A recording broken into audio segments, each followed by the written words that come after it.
அவர் மனுஷ ரூபமாய் காணப்பட்டு மரண பரியந்தம், அதாவது சிலுவையின் மரண பரியந்தமும் கீழ்ப்படிந்தவராகி தம்மைத் தாமே தாழ்த்தினார். பிலிப்பியர் 2ஆம் அதிகாரம் வசனங்கள் 5 முதல் 11 வரை. கிறிஸ்து இயேசுவிலிருந்து சிந்தையே உங்களிலும் இருக்கக் கடவது.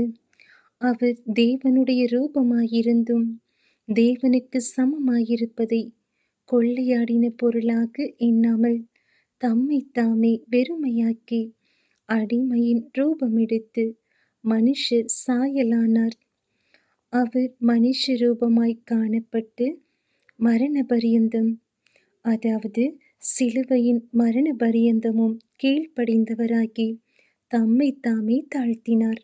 ஆதலால் தேவன் எல்லாவற்றிற்கும் மேலாக அவரை உயர்த்தி இயேசுவின் நாமத்தில் வானோர், பூதலத்தோர், பூமியின் கீழானோருடைய முழங்கால்கள் யாவும் முடங்கும்படிக்கும் பிதாவாகிய தேவனுக்கு மகிமையாக இயேசு கிறிஸ்து கர்த்தர் என்று நாவுகள் யாவும் அறிக்கை பண்ணும்படிக்கும் எல்லா நாமத்திற்கும் மேலான நாமத்தை அவருக்கு தந்தருளினார்.